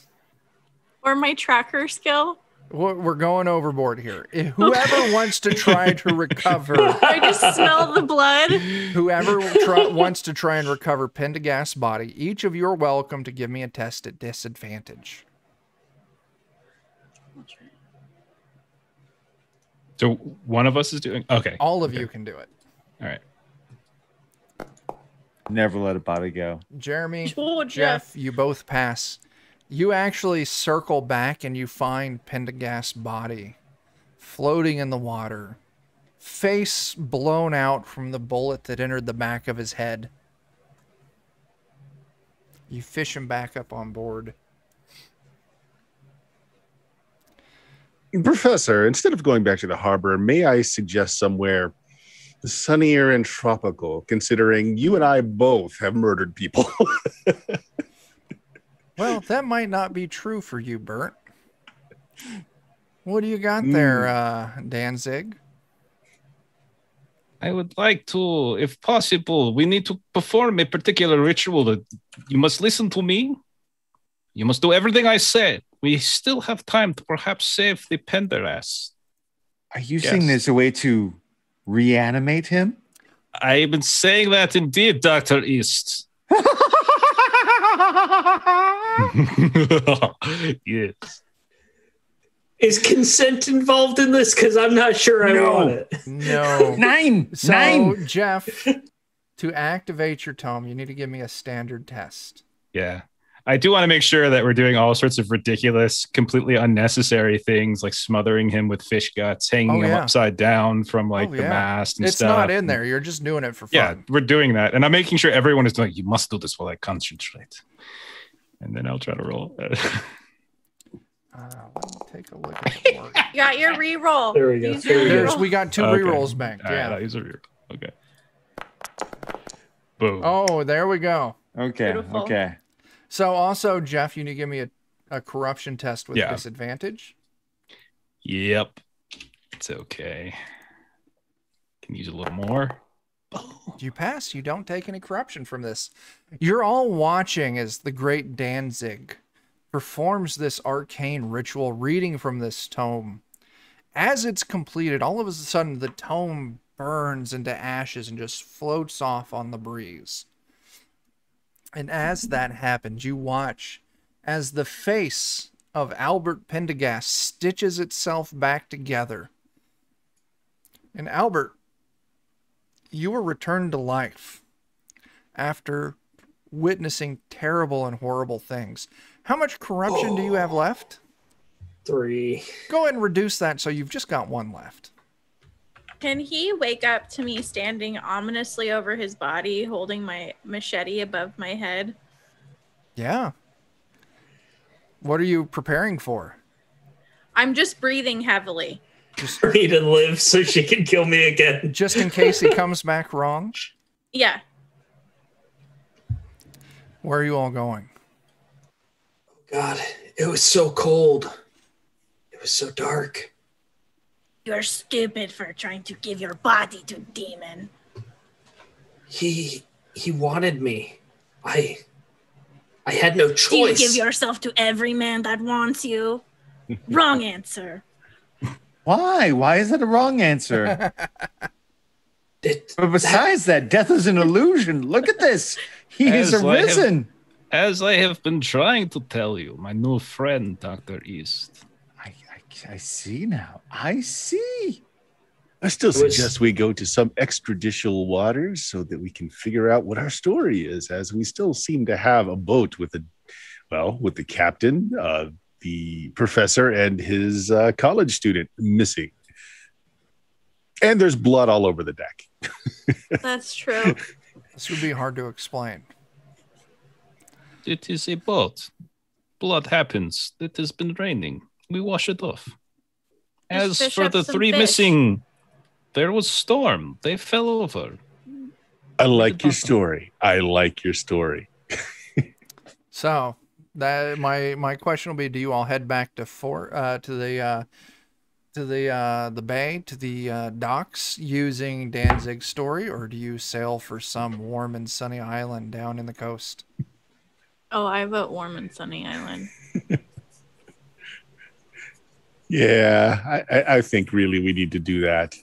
We got 2 for I warm think and we need to go back. The people need to know what happened. You All need right. to shut up. 2 for warm and sunny, 1 for returning where you I came blew his from. head off again. Oh! Hey, read the book again. No, There's jeez. him when we get close. Okay, I want to see that happen again. I want to study it. I want to see the process. Would you like to go through it yourself, Dr. East? As I flourish like out from underneath my sleeve, I have one of those those fancy gun, those sleeve guns and stuff for like bullet catch stuff. Ooh. Oh, Derringer. Yeah. Would you like to see the other side yourself, Dr. East? Yes. I shoot him in the face.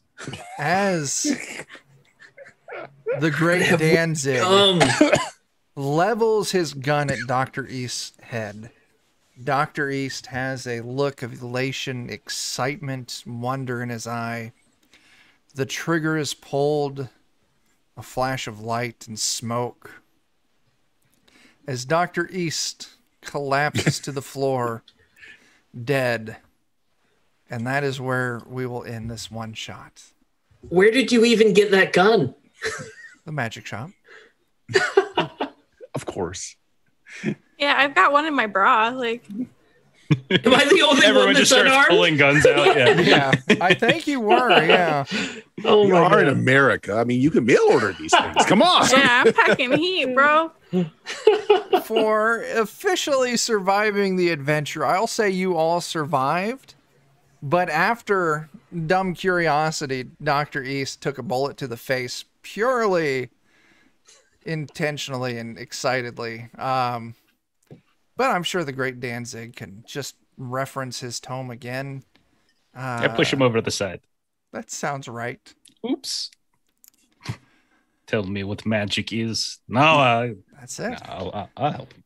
All right. Well, thanks all of you for playing. Once again, this was the Tiny Cthulhu Adventures Sisters of Yhanith'lei. Came out on Kickstarter. I presume that you can still buy it on the Gallant Knight Games store if you head over there. Yeah, what'd y'all think? Fun. As It was fun. always, Yeah. you are a fantastic DM, and I love playing for you. Thanks. It was man. fun. I appreciate Absolutely. that. Let's hit some plugs. Let's start with. We're gonna go reverse order here. So let's see, Steven, we can find you on Steam, Steel, and Murder every other Sunday, which is tomorrow night. I will be playing tomorrow night, I hope. Right, Bert? Yes, we will be playing Shadowrun, and I am the Boy Scout of the operation yet again. / murder. Yeah, on Steam, Steel, and Murder. So I'll tell you what, we're gonna transition right over to Bert.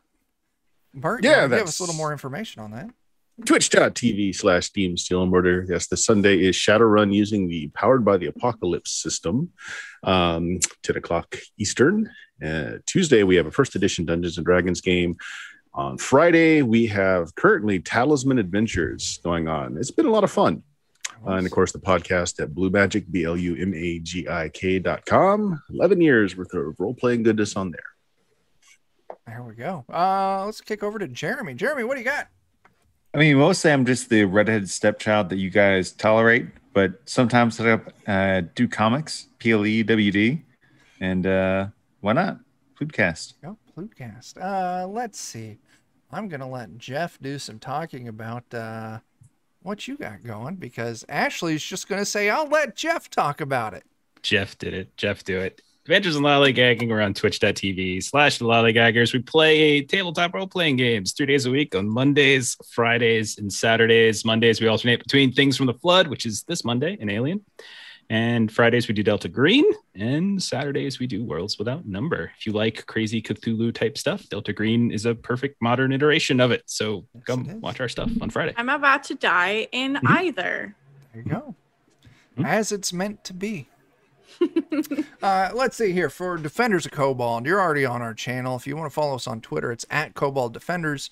You can also find us on Facebook or TikTok or Instagram. Just look for Defenders of Kobold. This week coming up, of course, I'll be hanging out with Bert and Steven and Jeff tomorrow night on Bert's channel for some Shadowrun. I'll be hanging out with Jeff and Monday night for Things from the Flood on Lollygaggers. Wednesday night here on Defenders of Kobold, we're going to be playing Spectaculars that Jeremy's running.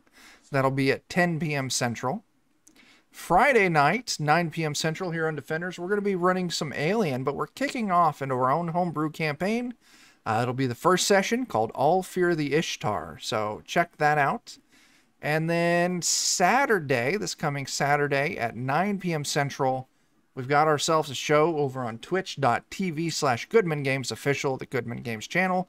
Bert is still running us through some Umerica, so that'll be a lot of fun. The great food truck war rages on. So we got between all of us, you've got a full week of stuff to watch and listen to. So don't fuck around and stay on that shit. I don't know. That's all we got. If you like this shit, we got a bunch of people in chat, and you want to hang out with us some more, talk about the dumb stuff we did, post some memes, look at cute frog pictures, you can join our Discord there. And yeah, until we see you next time. Oh, hey, Steven, thanks for those bits. Oh, no, Steven, thanks for those bits. I said the right name. I don't know what the fuck I was doing. I'd heal your character, but I'm not going to. Danzig already got to it. Yeah, that's true. So anyway, until we see you next time, start fires, do drugs, and tip your fucking bartenders. Deuces. All right, I gotta push this button and that button, and bye, everyone.